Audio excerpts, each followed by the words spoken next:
Oh my goodness, guys. Oh my God. Whoa. The drought situation in the country is extreme, you guys. Oh my goodness. You guys, we need to come through for these people. Oh my God. Oh my God. حالنا بيئة عبنا مرتها بعد الحمد لله جدا بانس كرسنا نكى طبعا شيلين هيري كرن عوا سكوبرنا نكى كلام ما بهاي وريك سنسا سكر تولي سب حقات غاضة طبعا شيلين ممكن له أبيل وكرسنا. It's tough, you know. ilmaha waa naga xanuunsan yihiin meeshaan waxaa sidii ugu imaanay waxaa jirta 10 gabdhood oo umar ah oo hataa uuji waxay ku soo gurtaanay weeyaan. What did she say? Since we came here, almost 10 mothers have delivered here, and they could not even purchase for porridge. haddaad barga ilaahayna kulmi oos noo imaadeen oodna soo booqateen dhibaan nahaaye ilaaha naga dhacsan kare ilaahaan baryaynaa oo idin gargala inaan musaacida noo kentiinood allayna sida noogu soo booqateen noogu imaadiin noo noolaysiin aan ka tawaran. They're happy that actually they've been praying to Allah to alleviate their situation. Yeah. And if we have come here through Allah's permission, let us see how we can help them to make their pain less painful. Because the situation which they're going through right now is extremely tough.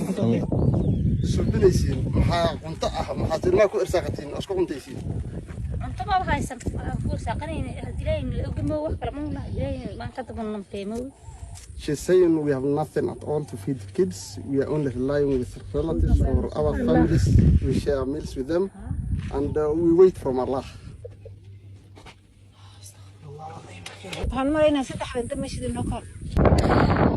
I've never felt this emotional ever in my life. Oh my goodness. You guys, the drought situation in Wajir is extreme.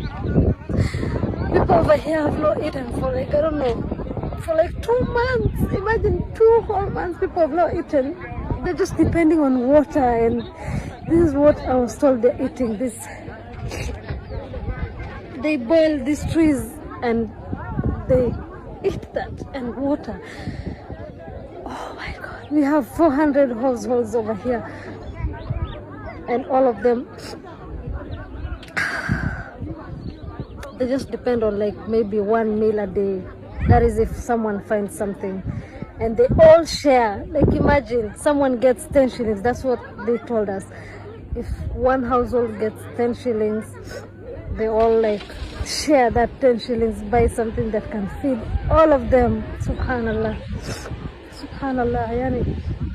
And the thing in me amazes even more is the faith that these people have in Allah. Oh my God. These people, they have the most faith I've ever seen. All of them are like, thank you for coming.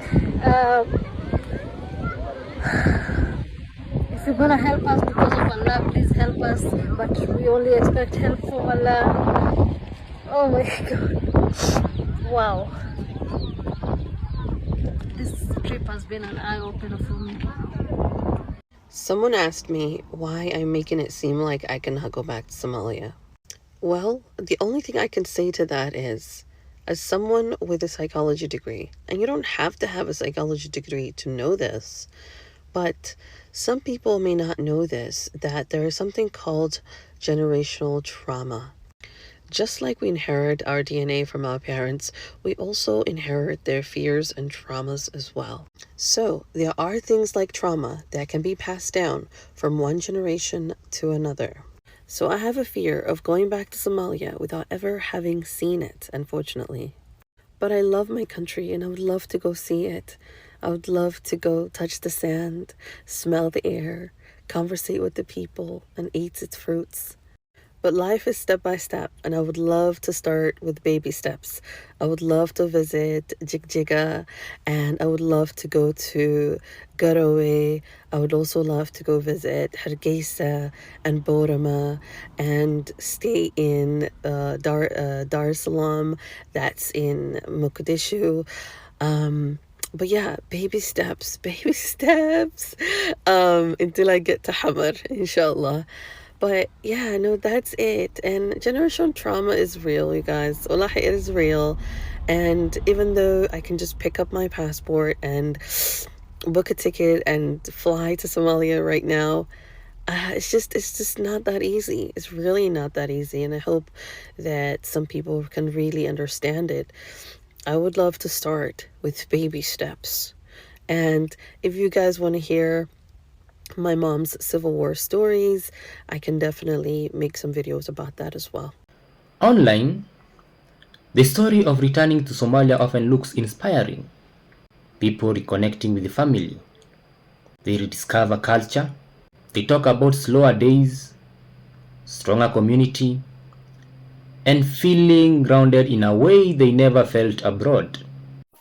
I decided to leave the UK and move back to my home country, Somaliland, Hargeisa, and I thought I would just do my makeup while I tell you about how I've been finding it, what my plans are, and why I decided to move in the first place. So my husband and I have always wanted to open a business back home, but we didn't see it happening so soon. We definitely saw it happening a lot further down the line, and Allah really is the best of planners, because I do still feel that this is perfect and is exactly what I needed. I was very much in a slump, is the best way I can describe it. I feel like the UK is really where hopes, dreams, ambitions are all set to die. So essentially I am starting over, and it is a big task, but I know that this is what I'm supposed to be doing. I feel like I wasn't really working to my best potential in the UK, and I just had a lot of limitations really, and a lot of it was mental limitations. I just always told myself I can't do something, and it's time I snapped out of that. So I am pretty confident that even if this doesn't work out, I will be leaving here with something. I've managed to kind of rediscover myself and what it is to take care of me before anything else. I've restarted those routines that I used to do in the UK that have stopped because I'm just too tired, didn't have the energy, and I'm hoping things will improve for the better regardless of how this whole journey turns out. So not only am I benefiting from potentially working in my dream job, I also just have mental stability again, and that for me is priceless. And it didn't take long. It literally took a few short months of just pouring into my own cup and taking a break from the UK, and I would recommend anybody and everybody to do it, even for a little bit. You see people opening businesses, spending time with relatives, laughing at cafes, walking at the beach, living life fully. People always look at me funny when I tell them I'm going back to the motherland. Like Somalia is some mud hut. Look where I'm living. Less than £300 a month. Got a whole fresh, newly built villa to myself. Alhamdulillah. I'm in the sun. I'm around love. I'm around my peoples. I'm in a Muslim country. The masajid just 2 seconds away. Why wouldn't you want to take time in the motherland? This is a message to all my Kupa jokes, all my Somali diasporas. But come back to the motherland for a peace. I'm not saying come and relocate. I'm just saying come take time here. See the lifestyle here, man. Because some of you are falling for the same propaganda that the Ajnabis are falling for, you know. Some of you actually think that the motherland is the shithole that Trump's been talking about. I don't know what he's on. Come back and see for yourself. And if you're in the West working, when are you gonna take time to put your feet up and bear the fruits of your labor? Put your feet up, take time, soak it in, and then get back to it. Being here than being in Canada, do you feel a bit more at peace, relieved? 100%. 100%. It's the thing is, it's challenging because no matter how good my Somali becomes here, yeah, it's always a question of how long have you been here? How long are you staying? Where are you from? Where are you from? Yeah. Whereas in Canada, it's the same thing too. I'm black, I'm Muslim, You're I'm Muslim, Somali, yeah. I'm visibly not a white person. Of course, right? yeah. So you're always an immigrant. No matter how good your English is. Of course. Over here, I come here, like some of my family members, like my siblings, have been here almost 10 years. And they still ask him, oh, when did you come? They can tell just by the way you walk. Of course. Your clothing and how you look, yeah, how you conduct. Like when I seen you at the restaurant, I could tell these guys are from outside. Yeah, outside, straight away. He's like, you guys from the UK? I was like, you guys, that's on food. I went up to these guys and said, are you from the UK? Yeah. And they were like, no, we're from Canada. I think I'm also gonna travel, see some family that I haven't seen in a very long time. Honestly, the world is so beautiful and my soul is like, It's searching for something. I don't know what it is, but you know, us Somalis, we're nomadic people. We're not meant to be tied down and stuck somewhere. So I'm really nervous and scared. But I'm gonna do it regardless of the fear, because what's the worst that could happen?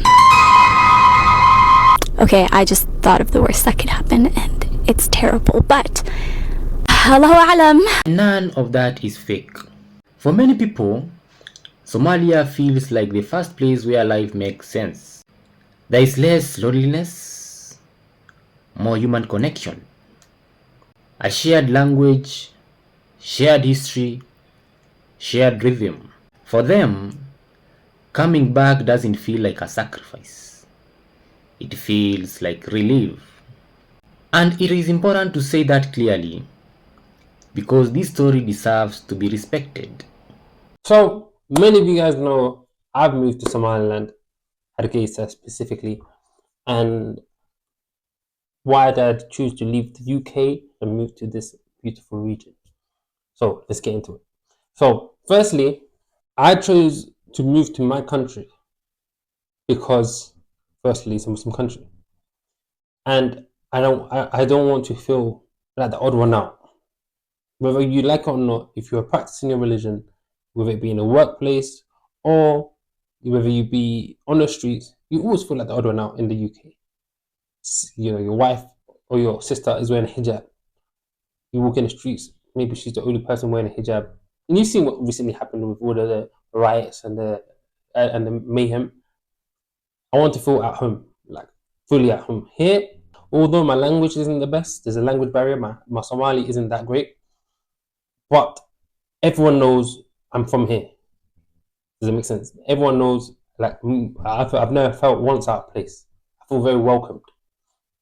Number two, if you look at it from a lifestyle perspective, living here is actually so much better than the UK.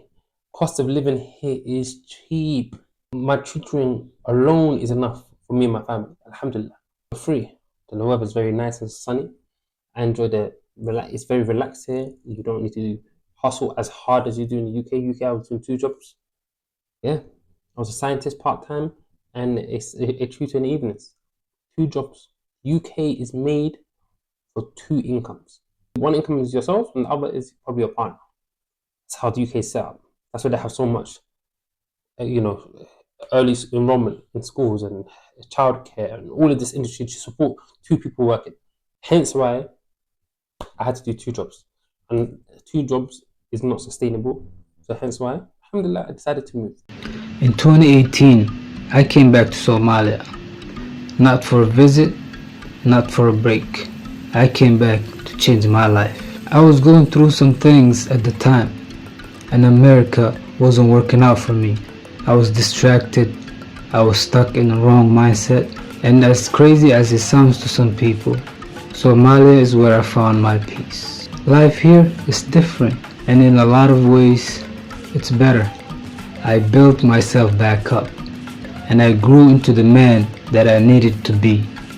I started a family, and for the first time, I felt like I was living in my own terms. There's simplicity here, there's culture, and there's strength in the people. Don't get me wrong, the country still needs fixing, and the government doesn't take care of the people the way it should. But this country, it has peace, it has community, and most importantly, it gave me peace. It gave me clarity. I didn't come back to escape, I came back to build. And now I'm sharing my journey with you all, showing you what it's like to start from here and grow from here and also create something from here.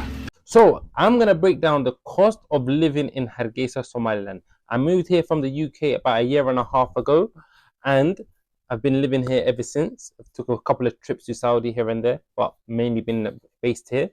In the UK, I was a scientist before, and now I'm doing online tutoring, and that's how I'm able to sustain my life here. So let's get into it.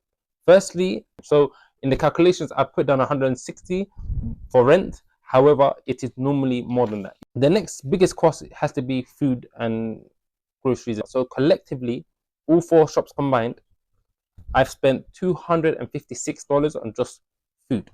That's that. Okay. The next biggest cost for me that I was quite surprised with was petrol. I spent $100 on petrol, give or take, which was quite surprising, but that's how much it was. I also spent $45 on eating out for the whole month.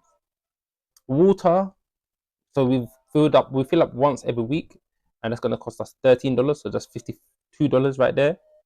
Internet, my internet bill was $25. I dropped it from $35. I didn't need it as much. My electricity bill is $40, but that is quite unpredictable, if I'm honest. I spend an additional $9 on security. Don't tell me what they do. I just pay $9 and $5 for the binman. Collectively, combined, I've spent around $750 in total is my living cost, and that's not including any petty fees like coffee. I haven't been putting in my coffee. You know, sometimes I take my kids swimming. I haven't put that in there. This is just essentials: food, water, shelter, etc. So why does this version of the story dominate so strongly? Part of it is hope. People want Somalia to succeed. They want a positive narrative, especially after decades of being defined by struggle. Part of it is pride. No one wants to be seen as ungrateful for their homeland. And part of it is pressure.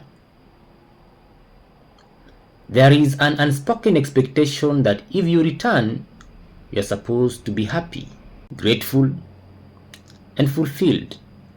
When that doesn't happen, many people stay quiet. Not because they hate Somalia, but because they don't know how to explain their experience without being misunderstood. Are you not mad sometimes, bro? Like, sometimes I be comparing Somalia to other countries, and I just be getting mad as hell, bro. Like, why can't I move to Somalia? Why do I have to move to like Qatar or Oman or like an Arab country to seek stability and good infrastructure? What is holding Somalis back?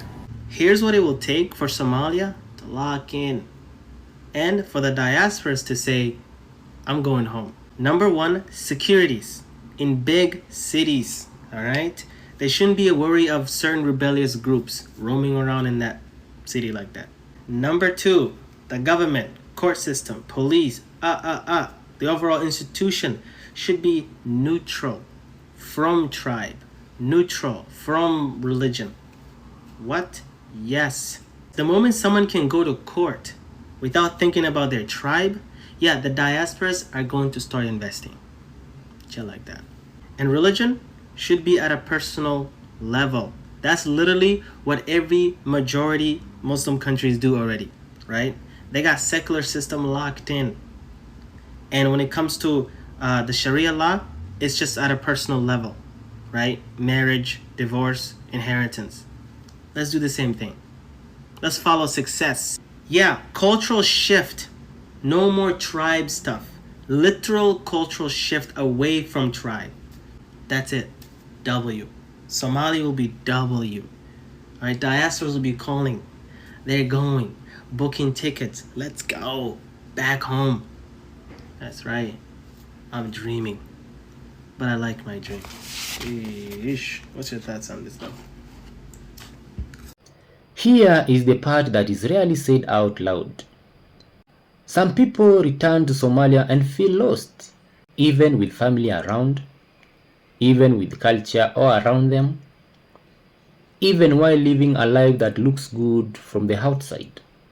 The adjustment can be heavy. Systems work differently. Daily life requires more energy. Things that were once simple feel complicated. Opportunities may exist, but not in the ways people are used to. And mentally, that shift can be exhausting. For some, it feels like trying to fit into a version of yourself that no longer fully exists. And that feeling doesn't mean failure. It doesn't mean weakness. And it definitely doesn't mean betrayal. It means people change, and places affect people differently.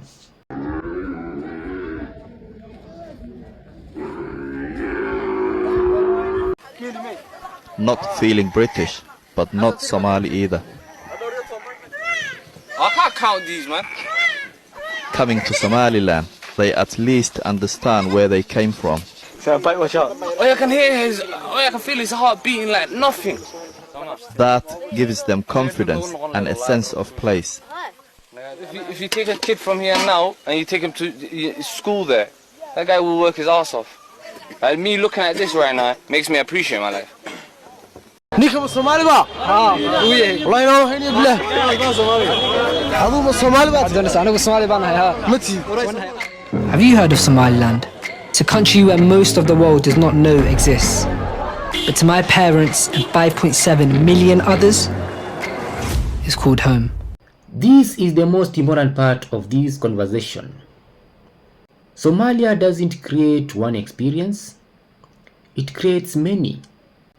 Your age matters, your personality matters, your expectations matters, your mental health matters, your past experiences matter. Some people thrive in close-knit environments. Others need more independence. Some people feel energized by unpredictability. Others feel drained by it. Neither is wrong. Two people can live on the same street, eat the same food, speak the same language, and walk away with completely different emotional realities. That is not a Somalia issue. That is a human one. The problem isn't that some people struggle after returning. The problem is that they feel they are not allowed to say it. When we only tell one story, we create shame around the others. People begin to think, if I am not happy here, something must be wrong with me. But that is not true. Honest conversations don't weaken a country, they strengthen it. Acknowledging different experiences doesn't erase joy, it makes space for reality. To conclude, here is the truth that matters most. Somalia can be home and a struggle at the same time. It can give life to some people and quietly drain others. And both stories can exist without cancelling each other out. You don't have to choose a side. You don't have to defend or attack. Sometimes the most respectful thing you can do is to tell the truth, gently and honestly. Somalia is home for some and a struggle for others. And both sides deserve to be heard. Guys, thank you for watching to this end. And if you enjoyed this breakdown, consider subscribing, liking, and also sharing this video. I'll see you in the next video.